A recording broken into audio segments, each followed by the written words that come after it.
नमस्कार बच्चों, आज की हमारी इस कक्षा में आपका स्वागत। आज हम करने जा रहे हैं हिंदी व्याकरण में निहित हमारा एक पाठ काल और उसके भेद। चलिए देखें। हमने करने हैं आज काल और उसके भेद। आइए इनको अब हम विस्तार से जानें। सबसे पहले हम जानते हैं काल की परिभाषा। काल का शाब्दिक अर्थ है समय। क्रिया के जिस रूप से कार्य के होने का बोध हो या उसके समय का बोध हो उसे हम काल कहते हैं। आइए जानें इसके भेदों के बारे में। काल के भेद। काल के मुख्यतः 3 भेद हैं बच्चों। कल, आज और आने वाला कल। कल यानी कि येस्टरडे, जो बीता हुआ कल है, जो हमारा भूतकाल बन जाता है। आज यानी कि टुडे, जो वर्तमान काल है, जो चल रहा है।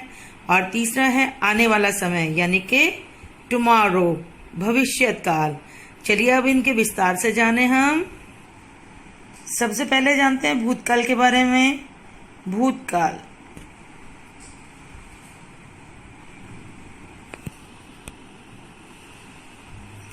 क्रिया के जिस रूप से यह पता चले कि क्रिया बीते हुए समय में हो चुकी है।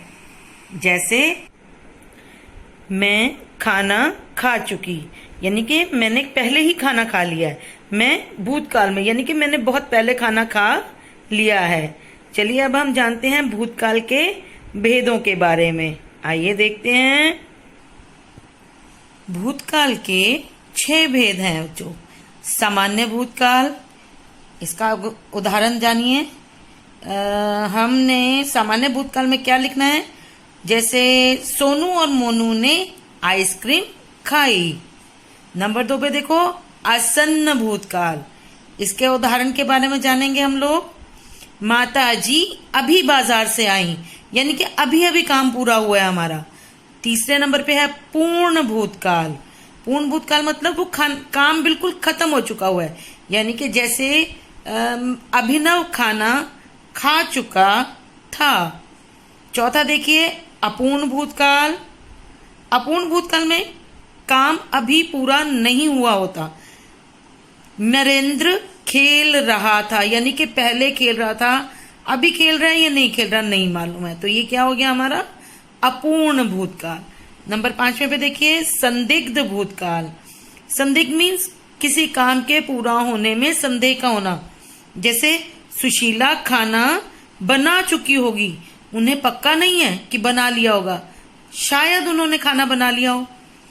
छठा भेद है बच्चों जी हेतु मदभूतकाल।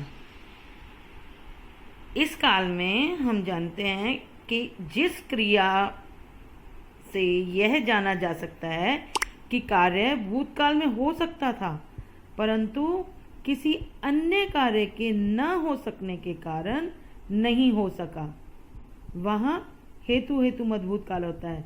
इसका उदाहरण देखते हैं बेटा जी। कपिल पढ़ता तो पास हो जाता, वर्षा होती तो अच्छी फसल हो जाती। ये हमारे हेतु मजबूत के, यानी कि पहले अगर वर्षा अच्छी हो जाती तो हमारी फसल भी उतनी ही अच्छी होती। ठीक है बच्चों। तो बच्चों अभी हमने क्या जाना? भूतकाल के भेद।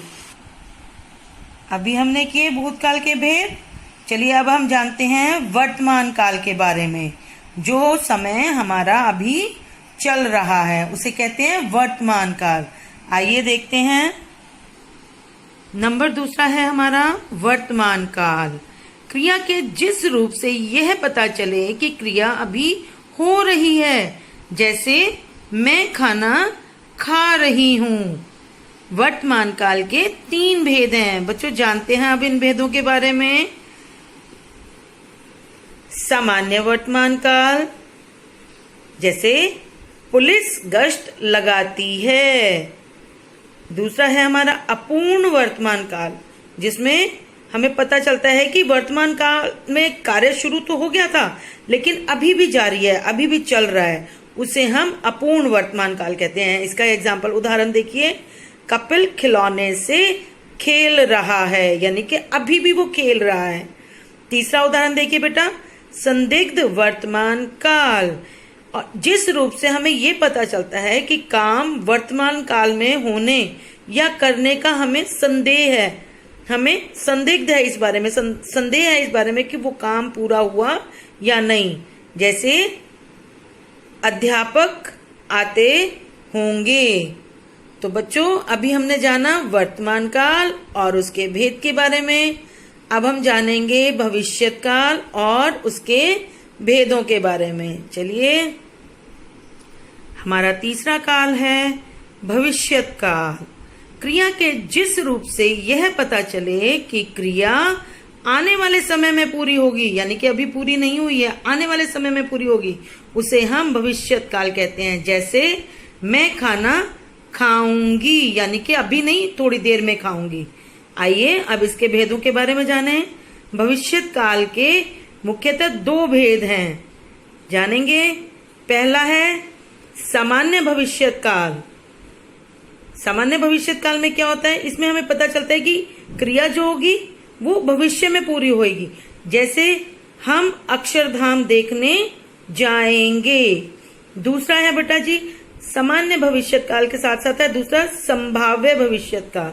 संभाव्य भविष्यत काल में क्या होता है बेटा, कार्य के होने में संदेह होता है, कि यानी कि उसमें संभावना होती है कि होगा, बहुत देर बाद जाके होगा, अभी नहीं, भविष्य में जाके होगा। कैसे, शायद मैं प्रथम आऊंगी, यानी मैंने पेपर तो दे दिए लेकिन अभी रिजल्ट आने वाला है, तो शायद मैं प्रथम आऊं।